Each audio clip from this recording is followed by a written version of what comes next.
سعودی عرب کے 99% علماء کا فتویٰ ہے کہ بے نمازی کی قربانی صحیح نہیں.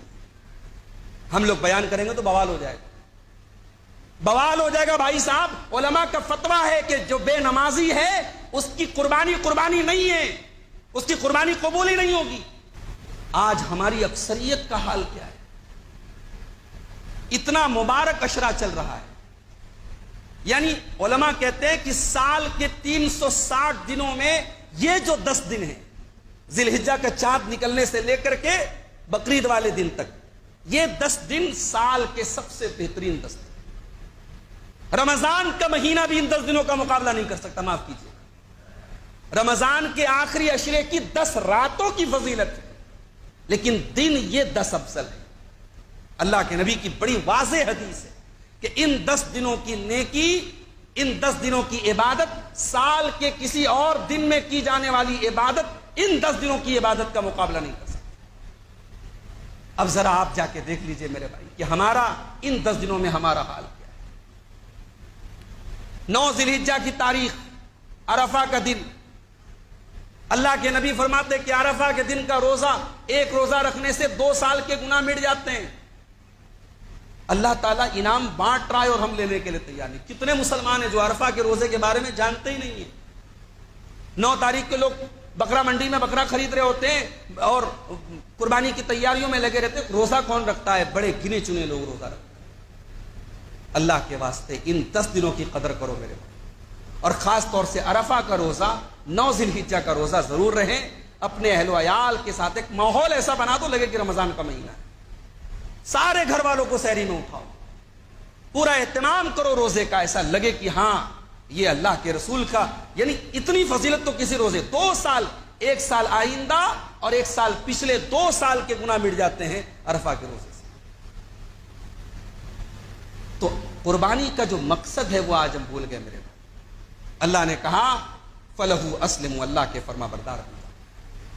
صرف جانور کے گلے پر چھری چلانا یہ آسان کام ہے, لیکن مکمل فرما بردار بننا یہ مشکل کام. آج قربانی شو آف کی چیز بن گئی, ریاکاری کی چیز بن گئی. قربانی کرنے والے اپنے جانوروں کی اتنی نمائش کرتے ہیں, اتنا بینا بانٹتے ہیں, اتنی تشہیر کرتے ہیں کہ اللہ کی پناہ. ارے بھائی ٹھیک ہے, کوئی تھوڑا اچھا جانور لے آیا, کچھ تھوڑا اپنی حیثیت کے مطابق کمزور لے آیا, بھائی لاؤ, جو لائے ہو لا کے ذبح کرو. یہ شو آف کیوں کر رہے ہو؟ صاحب میں تو فلاں جگہ سے بکرا لایا, میرا بکرا تو یہ ہے, میرا بکرا تو یہ ہے. قربانی معاف کیجئے گا ریاکاری اور نمائش کا بہت بڑا ذریعہ بن چکی ہے سماج میں, اور حالات یہاں تک پہنچ گئے کہ جو لوگ ہر سال قربانی کرتے تھے اب وہ اس ڈر سے بھی قربانی کر رہے ہیں کہ اگر ہم نہیں کریں گے تو سماج کیا کہے گا. ارے سماج بھاڑ میں جائے سماج. اس سماج کے چکر میں کتنے حرام کام ہو رہے ہیں اور اس سماج کے چکر میں کتنے حلال کام نہیں ہو رہے. سماج کے چکر میں پڑے, اللہ کو راضی کرو. ایک مرتبہ حضرت امیر معاویہ نے حضرت عائشہ کو خط لکھا کہ اماں عائشہ کوئی نصیحت کر دیجیے, ام المومنین کچھ نصیحت کر دیجیے. اماں عائشہ نے جواب میں لکھا وعلیکم السلام ورحمۃ اللہ وبرکاتہ. سلام کا جواب لکھا اور کہا کہ من عائشہ ام المومنین الی ابنہا معاویہ. یہ خط ہے ام المومنین عائشہ کی طرف سے ان کے بیٹے معاویہ کے نام. اور آگے حضرت عائشہ نے صرف ایک حدیث لکھی خط میں کہ میں نے اللہ کے پیارے نبی کو فرماتے ہوئے سنا ہے من التمس رضا الناس بسخط اللہ, جو اللہ کو ناراض کر کے لوگوں کو راضی کرے گا اللہ رب العالمین اسے لوگوں کے حوالے کر دے گا, اور جو لوگوں کو ناراض کر کے اللہ کو راضی کرے گا کفاہ اللہ مؤونۃ, اللہ اس کے لیے کافی ہو جائے. لوگوں کی پرواہ مت کرو میرے بھائی, لوگوں کی پرواہ کرنا بند کر دو. اگر قربانی کی استطاعت ہے تو کرو, اور قربانی کی استطاعت نہیں ہے تو یہ کوئی ریاکاری کی چیز نہیں ہے, کوئی دکھاوے کی چیز نہیں ہے. قربانی نہیں کرنے سے آپ کا اسٹیٹس نہیں گھٹ جائے گا. طاقت ہے تو کرو, نہیں ہے تو کوئی مسئلہ نہیں. لوگوں نے اسٹیٹس سمبل بنا دیا ہے. فلاں صاحب اتنے بکرے کی قربانی کر رہے ہیں, فلاں صاحب کیا اتنے کا جانور آیا. یعنی قربانی آج اسٹیٹس سمبل بن گئی, لوگوں کی شان دکھانے کا ذریعہ بن گئی. شرم آنی چاہیے. یہ قربانی جس پیغمبر کی یاد ہے اس پیغمبر کی زندگی سر سے پیر تک اخلاص. اور میرا ایک جملہ نوٹ کر لو، ریاکاری دنیا میں کبھی ٹکتی نہیں ہے، مگر اخلاص ہمیشہ باقی رہتا ہے۔ اخلاص سے لگایا ہوا پودا ایک مضبوط درخت بن جاتا ہے میرے بھائی۔ ہزاروں سال پہلے اللہ کے خلیل نے جب خانہ کعبہ کی تعمیر کی تھی، بخاری شریف کی روایت ہے، اس خانہ کعبہ کی تعمیر اللہ کا خلیل کر رہا تھا اور اس کا بیٹا اسماعیل پتھر لا لا کے اپنے باپ کو دے رہا تھا۔ ہائے اس عمارت کے کیا کہنے، اس عمارت کے کیا کہنے، اس بلڈنگ کے کیا کہنے جس بلڈنگ کا انجینئر بنانے والا اللہ کا خلیل ہو اور جس بلڈنگ کا مستری اور اس میں لیبر کا کام کر رہا ہو حضرت اسماعیل علیہ السلام جیسا پیغمبر۔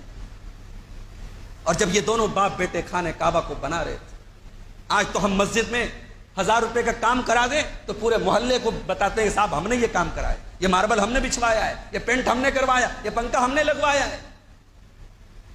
ہم لوگ تو ذرا ذرا سی باتوں پہ اکڑ کے سینہ تان کے چلتے ہیں۔